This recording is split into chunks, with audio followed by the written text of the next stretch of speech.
Bom, eu vou falar hoje um pouco sobre o sistema de memória, né? O sistema de memória, ele dentro, assim, das neurociências, é um dos grandes sistemas que, na realidade, compõem, né, assim, N coisas, mas talvez a mais importante que traz maior curiosidade do sistema de memória é que o sistema de memória, na realidade, ele fala muito sobre quem nós somos, né? Ou seja, nossa identidade, tudo aquilo que nós conhecemos, como nós interpretamos o mundo à nossa volta, né? Não é à toa que, por exemplo, eu poderia citar aqui os trabalhos originais do próprio Carl Ledger, com todas as críticas que tiveram a ele, né?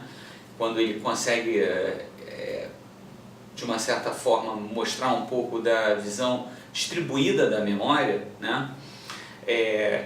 Nos seus últimos dias, né, onde ele fala que ele viveu a vida inteira para poder entender o funcionamento da memória e como nós guardamos informação e como nós, recuperamos informação, e ele iria morrer sem chegar a uma conclusão precisa disso, né? Então, ou seja, na perspectiva da história da neurociência, o sistema de memória se confunde com essa história, né?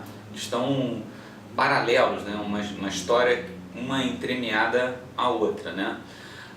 Um aspecto importante também que tem que ser ressaltado sobre o sistema de memória, dentro dessa complexidade toda, né, é que existem alguns problemas que são, digamos assim, críticos à memória, né?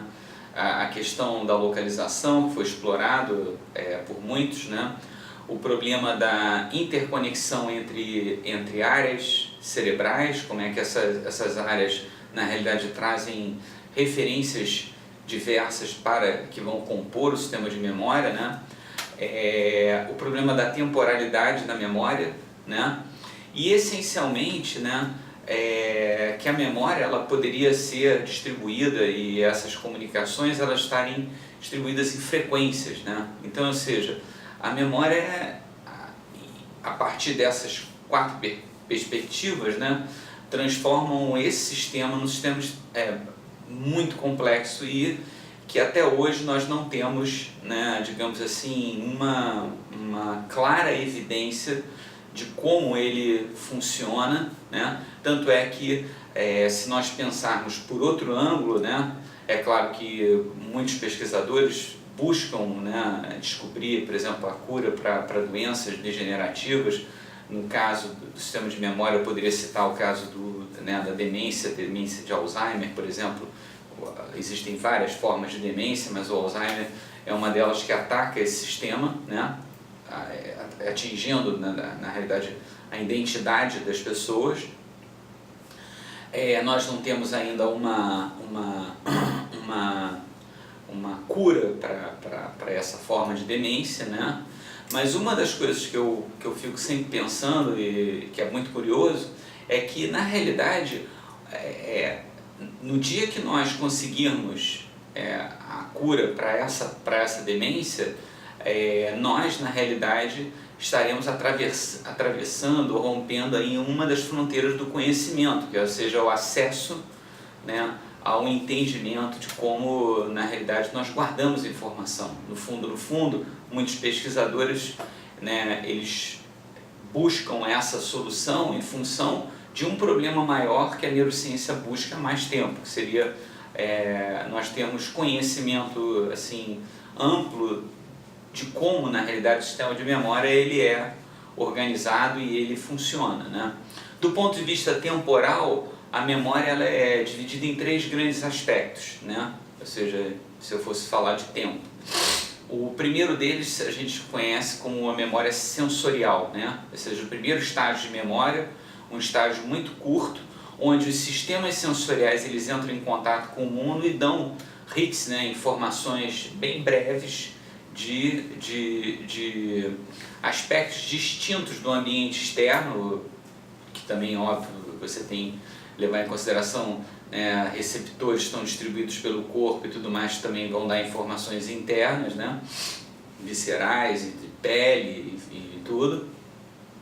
né? Então esse sistema de memória, o primeiro, do ponto de vista temporal, a memória sensorial, ela é bem curta, bem breve. O segundo estágio da memória, dentro da perspectiva temporal, seria o que a gente chama de, né, estágio de curto prazo, ou memória de curto prazo, também conhecida como memória operacional ou memória de trabalho.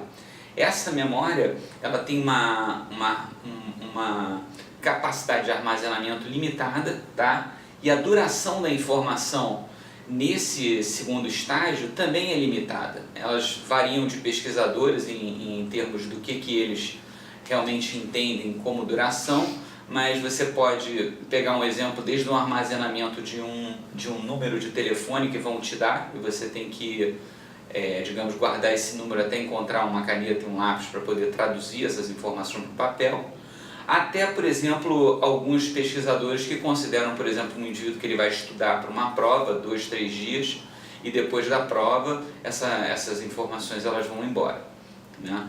Então, assim, ou seja, não houve na realidade, houve uma parte, mas não houve um total, digamos, consolidação dessa memória na memória de longo prazo, que seria o terceiro estágio.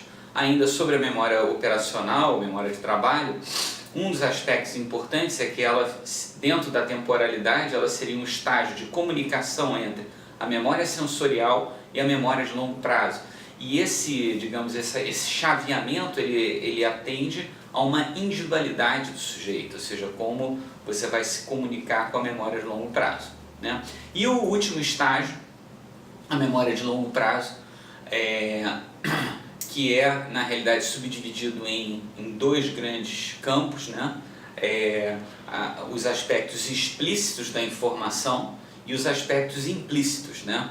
Os aspectos explícitos, essa forma de memória de longo prazo, também conhecida como memória consciente ou declarativa, e dentro dos aspectos implícitos nós temos a memória não consciente não declarativa, né?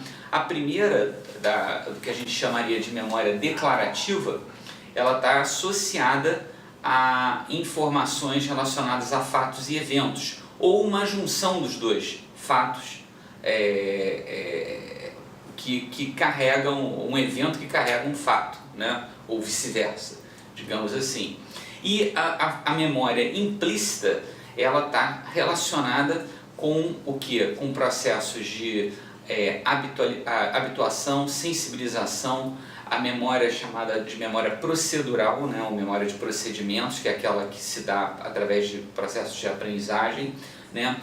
Os condicionamentos também são formas, né, de memória implícita, né?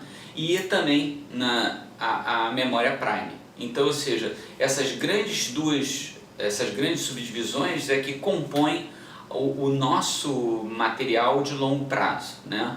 Existem vários estudos, né? Na realidade, um aspecto importante a ser lembrado, né? Então, essa distinção, ela na realidade só foi possível através de uma pesquisadora chamada Brenda Milner, que ela consegue há alguns anos atrás, né, algumas décadas, a separar essas duas formas usando pacientes que tinham feito cirurgia para epilepsia e que tinham perdido a memória. Então ela consegue, através de testes que envolvem a parte, digamos assim, de habilidades, ela consegue mostrar essas duas, essa diversidade dentro dos sistemas de longo prazo, né? Então, essa é mais ou menos uma visão bem breve do que seria o sistema de memória.